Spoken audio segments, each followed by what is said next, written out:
and we're recording a video today to celebrate Helen's brilliant achievement of being on the one-to-one diet for the past year and hitting her 8 stone loss today. Yeah! So we decided to put a video together because Helen has been through lots of ups and downs through her year and has achieved a phenomenal amount, and we thought we'd start right back at the beginning and talk about her motivations for losing weight and how she did it, how she coped with all those ups and downs, and where she is today. Yes, so absolutely. Right, yeah. Tell us all about why you had to lose some weight and you chose the one-to-one diet. Right, okay, so we'll go right back to the beginning, shall we? Right at the start. Yes, please. So I've only just really told you about my liver information, didn't I, recently. So back in November, 2019, lots of lower stomach area down here, and had to go for investigations and ended up at hospital with lots of appointments, lots of prodding and blood tests and everything, and ultrasounds and horribleness. And I was told very sharply by doctors that if I didn't lose weight, I would need a liver transplant. I had a terrible fatty liver, and I had a year to change, quite literally a year from that November 2019. They were very stern with me, and I was like, oh, okay. So I just took it on the chin, like you do, okay. It wasn't alcohol based because I wasn't a drinker. I hadn't had any alcohol from the year before I gave birth to my son, which was, so that was 2012, so 2011. So it was no alcohol based. It was purely down to the food I put in my mouth. It was my fault. This fatty liver. So it is all food based. So I sat on it. I didn't act. I thought I knew best, like you do. Carried on stuffing my face. Carried on eating. Quite literally, all I would do was eat. I look back now, what I would have for my breakfast would be a large pack of custard creams for my breakfast, probably the same for my lunch, and then I'd go for a fry up. I'd have a takeaway dinner, and then I would eat, which my devil was, and my crutch was dairy milk chocolate bars, the big ones, not the little ones, not the one little ones, the £3 bars. Yep. Which I told you about, and I would stuff maybe 2 of them, and I could even stuff and eat the sharing packs of maybe Smarties and stuff like that, and that would be my daily intake of food. To think now the calories that I was stuffing in my body was awful.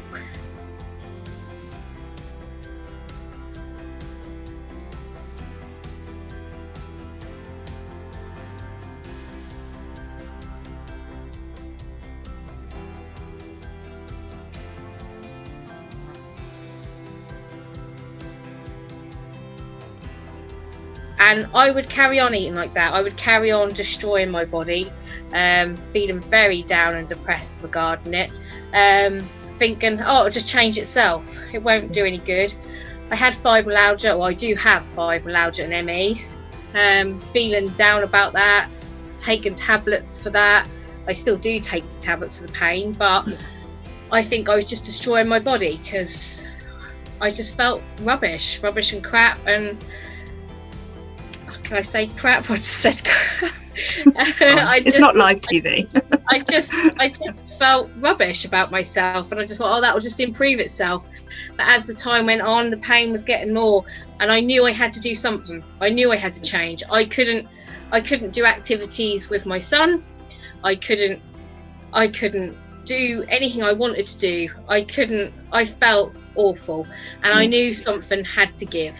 And to find one-to-one, I tried in the January, actually I tried Body Chef diet, Right. Because I'd been on Weight Watchers, I'd been on Slim and World previously, in years previous, before all this happened.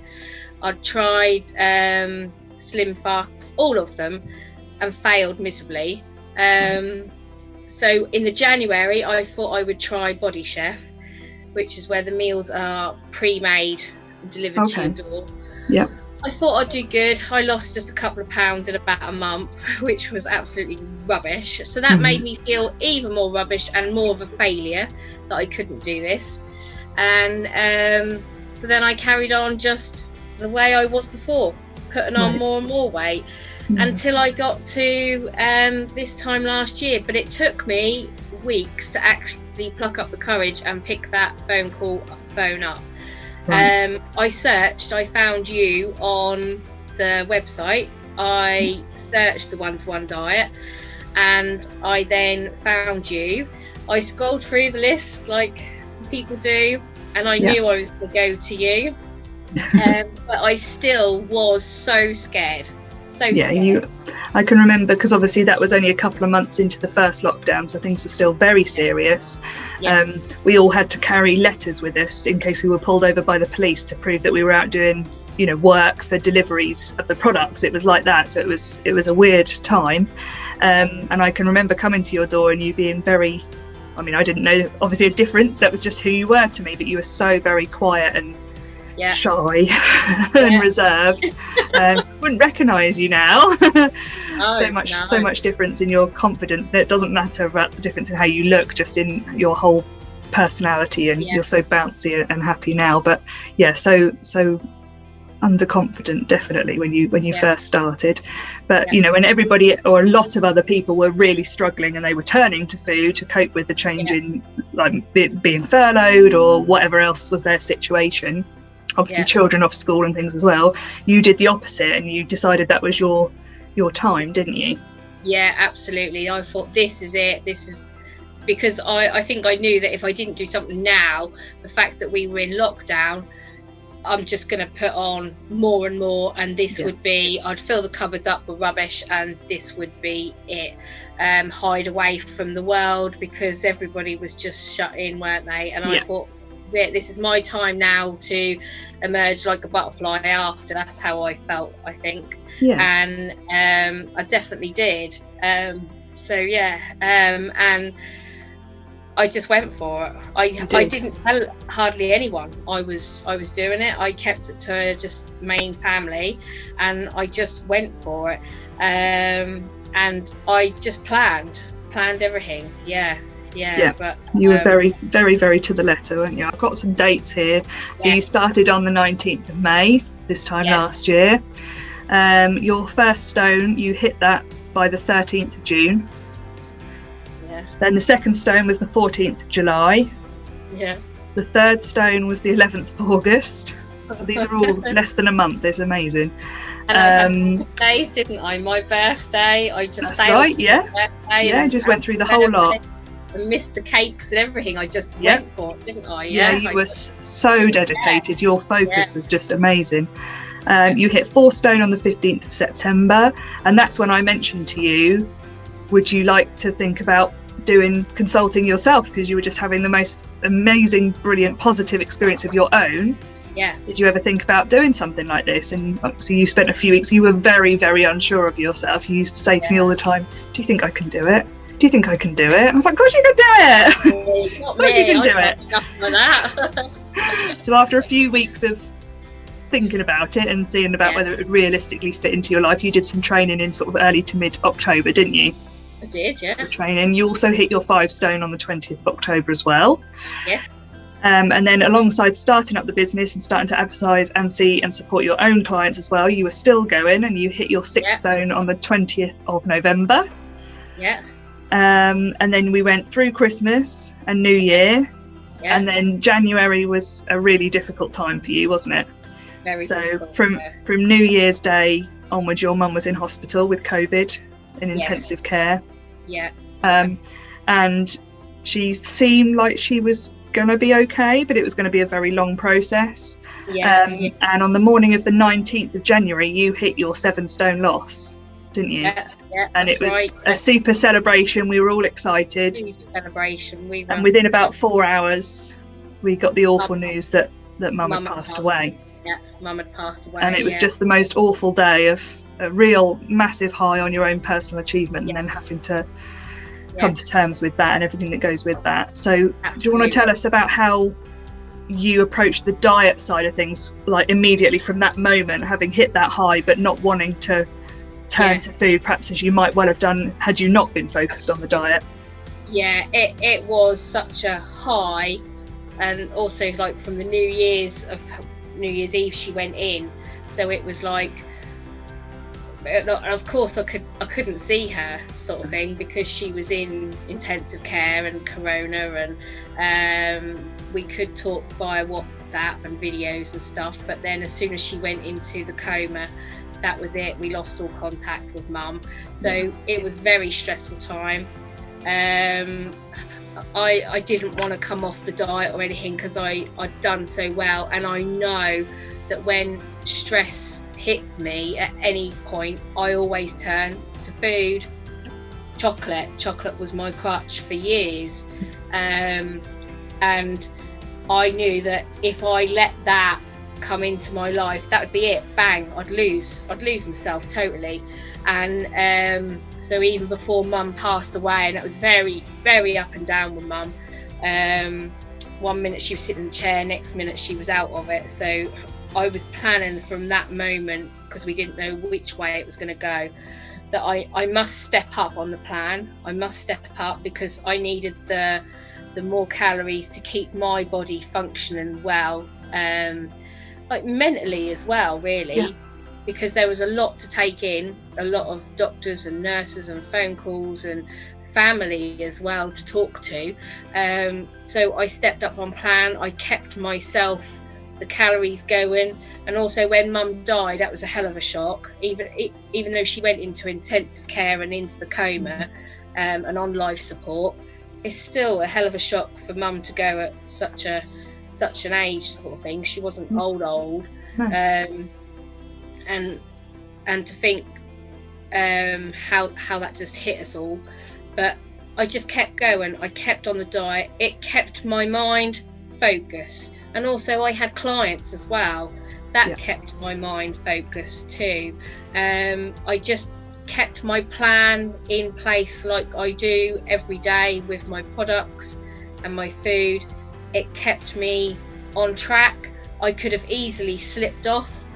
I could have just started to binge eat and completely go off the rails, because I would have done this time last year.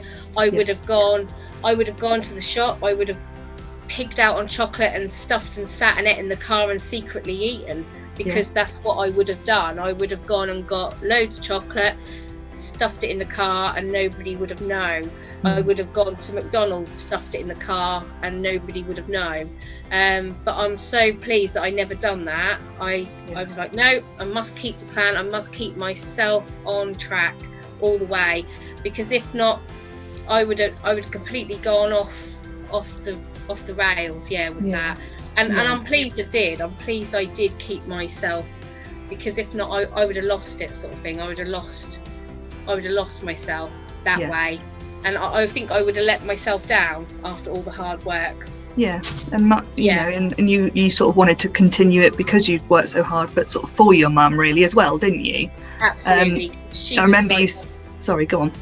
Absolutely, because she was like there cheering on the Stones as I was going, and she never knew me at a size like this. She never knew me. I was, the last I can remember was I being 13 and slim, so she never knew me to be like this. She like, I was coming out childhood and into teens, and I was a big girl, so she wouldn't know me to have this sort of body now. So But even sort of when I can remember you saying that, you know, you were in Asda with her, and she'd tell people in the ladies how well you were doing and things like that, which was so lovely.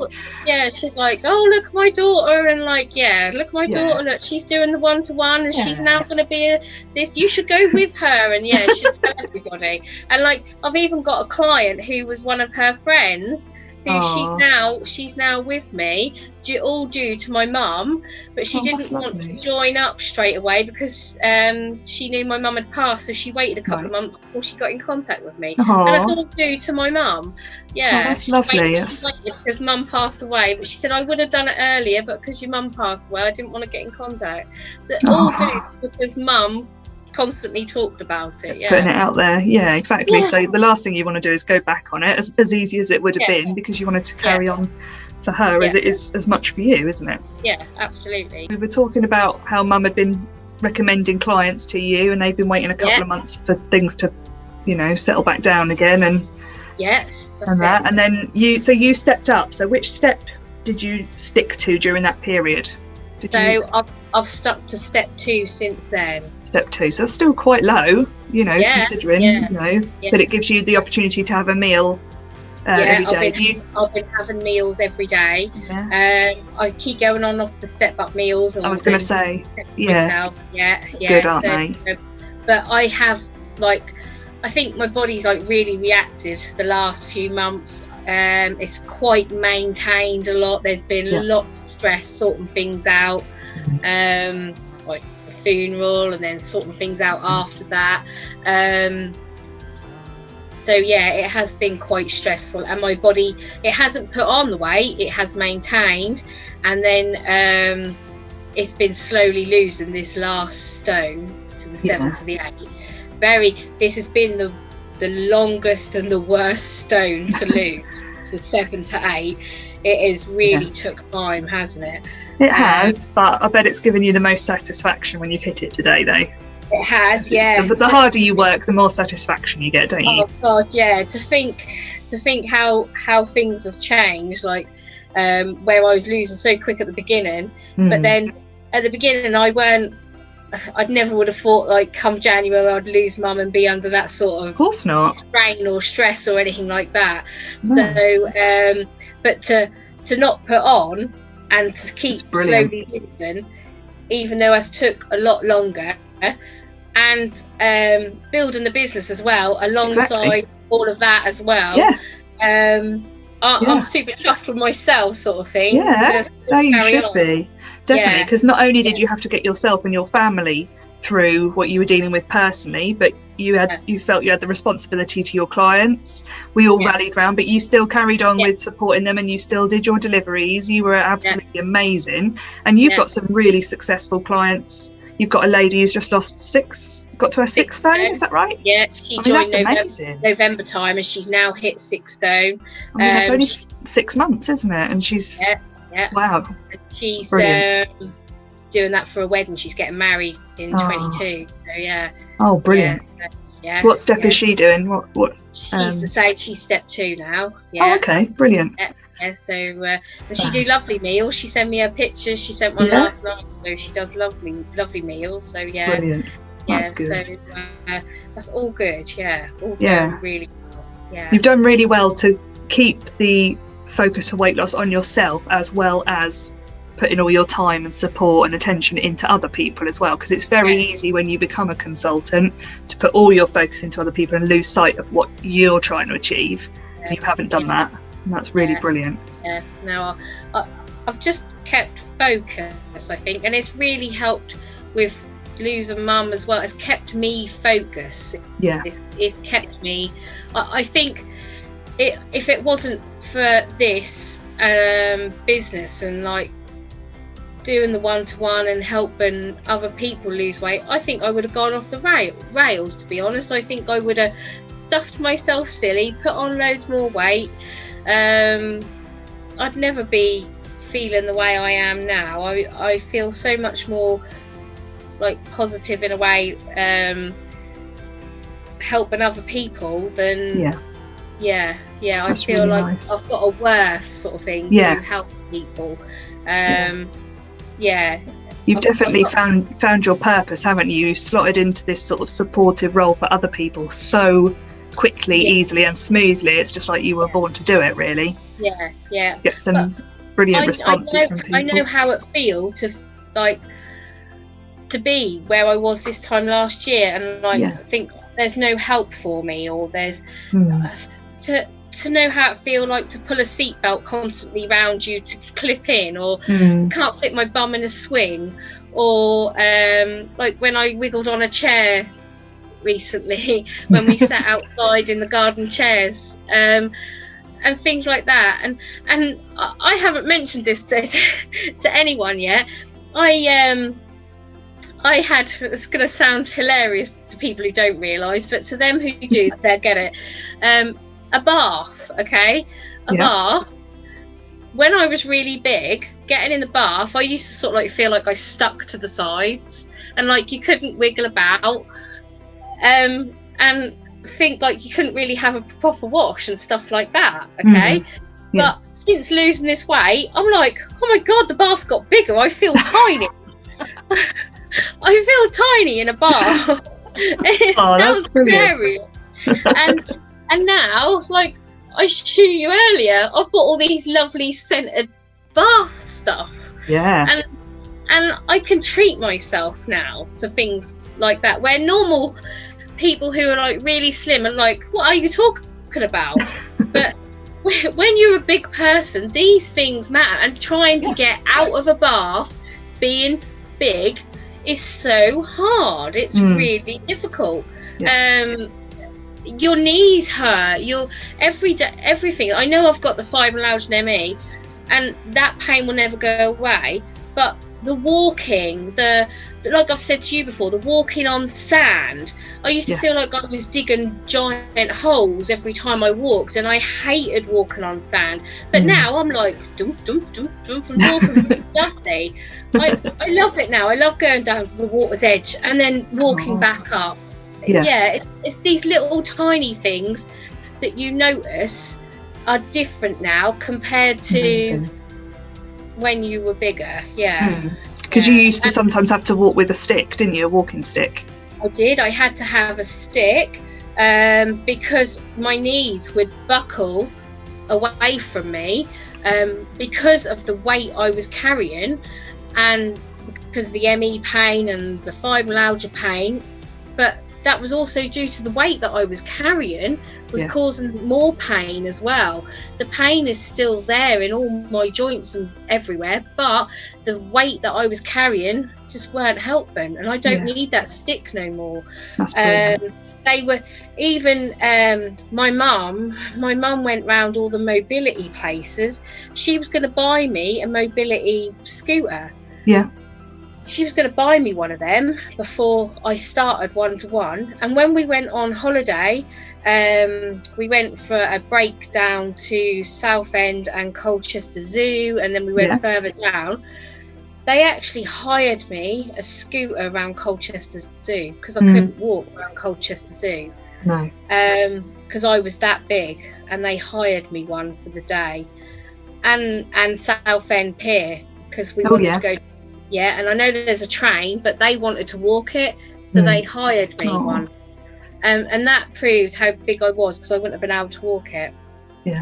So they hired me a scooter. Wow. So well, it feels like a different life, doesn't it?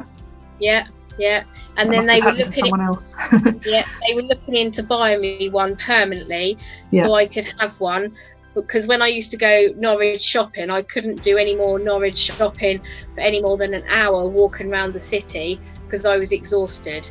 So it's like a different world, a completely different world.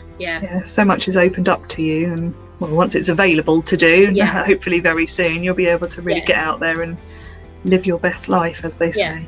What about everything you can do with your son from that point of view? Because I know a lot of people come to me and say, I want to be able to do more with my children, I can't keep up. What's your sort of experience of that? I know, I can go on the swing.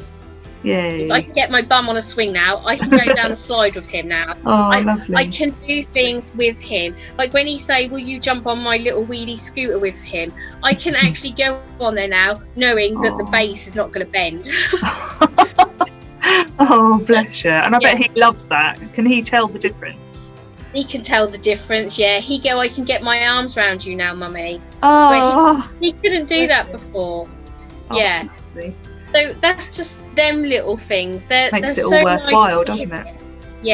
And like I don't think he realised the actual size I was, but then when he sees photographs, he don't recognise it. Really? He sees this now, yeah, he sees this now. Wow. Yeah, but he's so supportive. He really is. And when he comes into the office here and he hear me like talk and doing a video, he go, tell them they need to work harder and tell them they need to lose their weight. He's so supportive for everyone. Yeah, train him up. Train him up. He's gonna be. He can be your partner. Yeah, you can be the one who sugarcoats it, and he can be the one who doesn't. Yeah. Good cop, really, bad cop. Yeah. But, oh, bless him. Yeah. So and like I feel like I can now do more things. Like I can't wait to go to Wales and go down the longest zip line. I can't wait to do that. Wow. That's my next challenge. Wow. So yeah. Well, you've got a big date coming up in June, haven't you? So tell us all about everything that's coming on that date. My first big challenge, which I've always wanted to do, is to jump out of the aeroplane. So I am jumping out of the aeroplane, and I'm doing it for charity. So yeah, I'm doing it for National Autistic Society, which is very close to our hearts, and raising money. So I'm doing that on my birthday, which is my 40th birthday. And why couldn't you ever do it before? I was too big. I weigh too much. Simple as that. They don't accept it. Yeah, I weigh too much, and I've always wanted to do it, but now I'm perfect size. Brilliant. I'm past the perfect size. I'm lower and lower and lower. Brilliant. I'm forms the more I've got. Oh wow. It's well done. Cool. That's amazing. Absolutely brilliant. Yeah, so I'm going to be connected to someone because I don't trust myself to pull the cord when I should. You'll be enjoying it so much you'll forget. Yeah.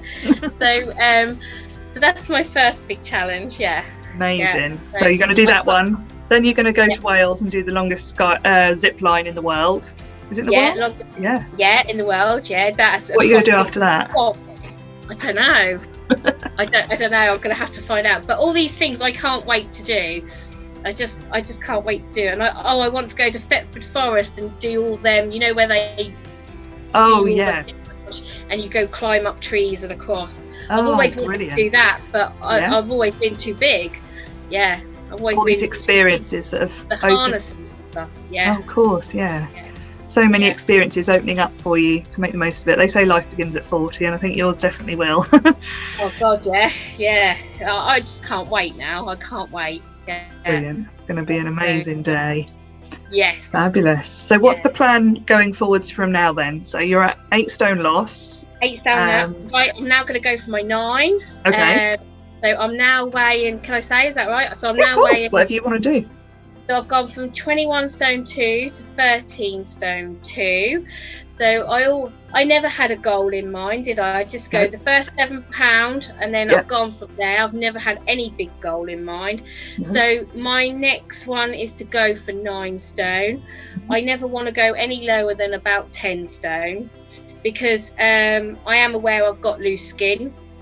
And I'm working hard on that with like creams and massages and stuff like that to like help it. But if I have to go down the route of surgery to remove the loose skin, I will look into that. But of course I'm going to have loose skin because I was so big. But we'll see where I go. I'd rather have all this loose skin than all the fat. I'd rather have that. Of course I would. That's nothing. And if I get stuck with the loose skin for the rest of my life, well, so be it. The things can be worn around that. That's okay. But that's something to decide on in the future, isn't it? Yeah, but exactly. Do you think that? I think that. Yeah, definitely. It just depends on how you feel. If you're not happy and it's going to make a big difference to how you feel after such a monumental weight loss effort, then if that's the last sort of piece of the puzzle, then do it. Your GP is supportive. You've already spoken to her about it, haven't you, about the idea of it, that might be one day something you want to talk to her about. So that's all. I don't want to go no lower than 10 stone. I don't want to be that 16 or anything like that, because I don't think it would suit me. I don't want to be, and I've got to be aware that excess skin weighs and stuff like that. So can I ask you what sizes you've gone from and to, if you don't mind saying? I was 28, size 28, and I'm now wearing size 14. Amazing. Have you got any idea, based on roughly how much you have lost to get down each size, what sort of size you would be at your, maybe another stone down? Do you think maybe a 10 or a 12? I don't know. Who knows, really? It's just what you try and wear, isn't it? But it is. Just the thought of it is amazing, isn't it? I never thought I'd get to 14. I was like 14 it's below average. I think they say that 16 is the average now. So to have gone from a 28 to a below average figure is so amazing. It's crazy, isn't it? I've still got my size 28 clothes. I've got a coat and a top and trousers. So you need to do the stand in one of the trousers things. I bet you could. You need a photo of you doing that. I'm sure you would fit in just the one side.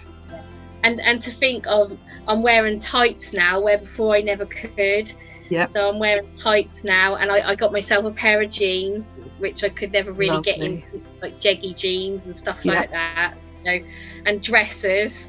I'm wearing proper dresses, and skirts. And all your clothes are really like bright and vibrant, because you feel like you don't want to blend into the background anymore. You want to stand out because you're...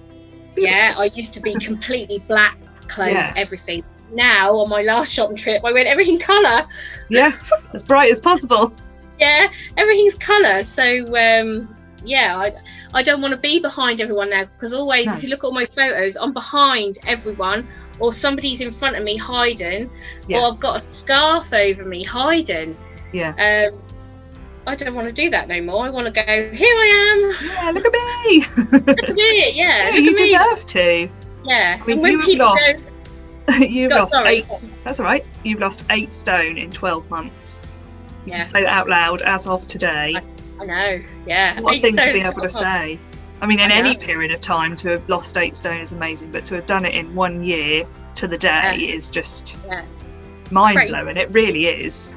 You would have said that to me, standing on the doorstep last year. I would have gone, oh, shut up, go away. No way. No, I wouldn't have said that. I'd be too scared. I was going to say. No, I'm not doing it. But look at you though. So you've done that. You've still got a little bit further you want to go, but you'll just see where you feel like stopping, won't you? Like you said, you never had an absolute final figure in mind, because you probably couldn't even try to imagine how you would feel even a couple of stone lighter than where you were at the starting point. So there was no point almost in thinking, I want to get to that, because you've no idea what that really means. So once you get to it, if you want to go another stone and see how you go, and then you'll work up the steps and properly gradually reintroduce things, and then you'll be able to maintain it forever, and then you'll be able to keep this lovely feeling. I think the key thing is, I've never put any pressure on me, have I? I said like at the beginning, well, I'll see £7 and then we'll go another. I've never put that pressure, well, I must do 3 stone or 2 stone. I've never had any pressure to go, well, I must hit that goal. I've just gone with it, haven't I, and run. I've never put any pressure. You really have. I mean, there's been temptation around you, and you've just, like you said, you're just not even interested. Something that you would have been absolutely desperate for, the old you. And you would have eaten it, and you might have eaten more on top of that. And now people can eat around you. Your son has treats and the odd, burger and things like that here and there, like typical child, and it doesn't even faze you, does it? You don't even. No, I can go to the bakery and buy them a cake or a bun or a donut, and then I come back out and they'll sit and eat that, and I'll sit and eat a pack of my pop squares. Or whatever, or they have takeaway and I'll sit there and eat a step-up meal. It doesn't bother me at all. It's gone past that bother now. It's, I suppose, maybe a month or two that would have made it takes a while, doesn't it, to change how you feel. But I suppose psychologically, you'd probably now associate all those sorts of foods, what we would typically probably think of as naughty foods or bad foods, as the ones that made you feel awful, irrespective of what the size was, just on how you felt on the inside. They made you feel rubbish, And the products, the step up meals, the pop squares, whatever it is that you're having now, are the things that make you happy because of the results they've given you physically, and that's worth more than what you're eating, isn't it? And because I've got IBS as well, and all them foods would have been terrible for me and my IBS, and now that's practically all gone. My IBS, it's so much improved, and that's because the additives in the foods were no good. No. And our food isn't like that at all, is it? You're getting all the goodness in the products that, like, even people who are following what would be perceived as a healthy diet, it's very rare to actually get 100% of every single vitamin and mineral the human body needs. So if you can follow something like this, you're getting all of that, and there's very little chance that you were any other time. So it's obviously done you the world of good. Oh God, yeah, absolutely. And just everything's changed. My hair, because my hair was falling out before this diet. My hair, I had bald patches before, and it's so much thicker, and colour is just vibrant. And my skin was bad. I was just spotty everywhere, and that's all just gone. Yeah, amazing. It's just everything has changed. I used to have red blotches all here and big patches. That's somebody used to say, is that all bruised? I was like, no, that was all red flared up patches, and that was all down to the food that I used to eat. That's all gone. Amazing. All gone. And again, the confidence point of view, you've gone from having hair down to your waist to having it chopped up short, didn't you, like this? After the first few months, and then as soon as the hairdressers were open again the other day, you were straight in there. You're talking about short. And it suits you so much. I love that side bit. That really looks brilliant, and that's amazing. Shaved. much easier to deal with as well, I expect. Nice and short like that. Look, I never used to wear makeup, but now I wear makeup. I never used to have nails, and now I've got some pretty coloured nails. So because your self-worth's come back, hasn't it? You feel like you're worth making an effort for, and it's only for you. It doesn't have to be for anyone else. You're doing it because it makes you feel good. I never used to take time for me. I used to just chuck clothes on in the morning, go on the school run, come home and stay in bed all day and couldn't be bothered, and feel terrible about myself, stuff my face, and then go back on the school run and carry on eating. And now my world's changed, completely changed. I've got worth now. And work keeps you busy as well, doesn't it? So you do a lot of videos for YouTube and the social medias and stuff like that. So you do demonstrations of making up products and various other little sort of diet hacks, if you like, that we can help people with. And you've got some brilliant feedback from people to say that your videos are really helping them and stuff like that. So you really have found your place with it. In people want to know what has been your well, how do you keep doing it? How do you keep to the plan? It's all about planning. It's all about planning and just keeping yourself mind active and just keep it all together all the time. It's about you, nobody else, this diet. It's all about you. And you've got to plan. What would you say to someone who might be watching, who is in the same position that you were in, say, April, early May last year, really close to that breaking point, but too nervous, possibly embarrassed or humiliated? What would you say to them about making the next step? You just got to go for it. You just got to grab it with both hands and just jump and go for it, because we've got nothing to lose anymore. It's like I say on my post, we've just got this one body. We've not got no second body, and we've got to just grab it with two hands and just contact someone, anyone, you, me, any of us consultants, because it changes your world. We'll put you on the right plan, we'll get you there. We're all medically backed, trained by doctors in the background, isn't it? It's all medically backed. Even if you're on any medication, it doesn't matter. You just got to grab it with both hands and run, because it doesn't matter if you've got a stone to lose, 2 or 8 or 10. It doesn't matter, does it? You just got to you've got to grab it and just go with it.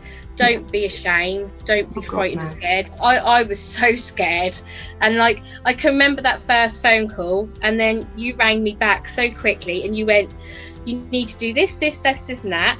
You've got to go on." And I was like, "Oh my god, what?" Like, do you want to do 4 products and totally cut out all food? I went, yes, I need to cut out all food. I'm terrible with my food. I need to cut.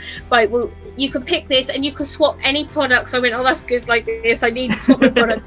Right, when do you want to start? I went, like, as soon as possible. Right, well, I'll be there tomorrow. I was like, oh my god. You could back out then, could you? Oh my god. It's coming tomorrow. Right, okay, all right then, okay. Right, I'm just going to do as I'm told. I'm just going to do as I'm told. I put the phone down and went, oh my god, what have I done? But that was it. Yep. This is what I needed. Back. I needed somebody to go, do as you're told sort of thing. Because if you didn't do that to me, I don't know where I'd be now. Yeah, and I put the phone down and I said to Tanya, she's coming tomorrow. I went, yeah, tomorrow. That's it. Bang. And she went, right, well, what are you going to eat tonight then? I went, I don't know, I feel I might get told off if I eat something tonight. And that was it. Yeah, bang. And a year later, here you are. Yeah. And you were there. And that was it. Yeah. And you were there solidly throughout every step. Yeah, and that is what we're all like, isn't it? Yep. We're there for everyone.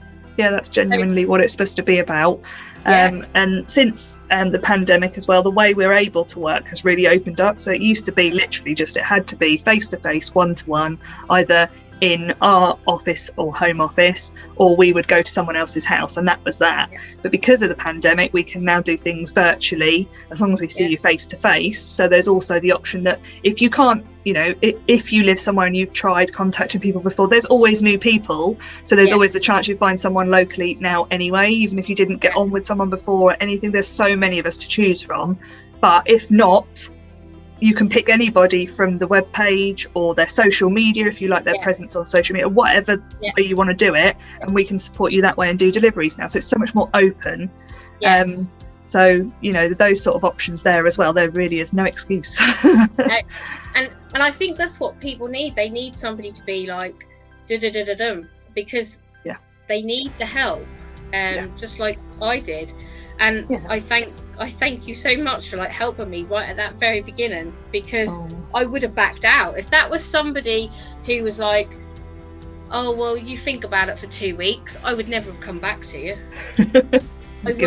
To do that. Yeah, I would have backed out, ignored your phone calls. That would have been it. I wouldn't have come back. I'd have been too scared. Yeah, but I'm glad it works, and that's the good thing, that we're all different, and we all attract different people for different reasons, and that's why it works either way around, doesn't it? But but thank God you've done the hard work. You've done it all. Yeah, I'm only there to I think that's just the great thing about this.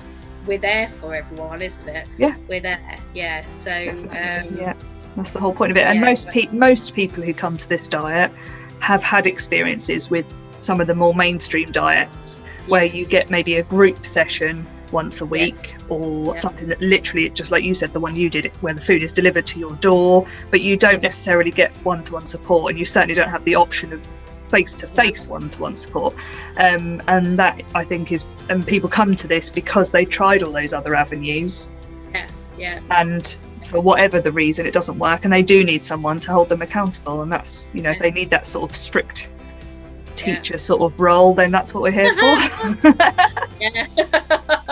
You will do as you're told. Yes, do as you're told. Do as I'm told. Brilliant. Right, well, let's wrap it up then. So give us your last little whatever, your experience for the last year and your wise words moving forwards. Fantastic. And just go for it. And my favourite saying, one life, one body, one choice, grab it and run. Brilliant. There you go. Huge well done to you for everything you've achieved this year with your weight loss and your business. You're winning awards already, and I'm very, very, very proud of you. Oh, thank you. Couldn't have done it without you.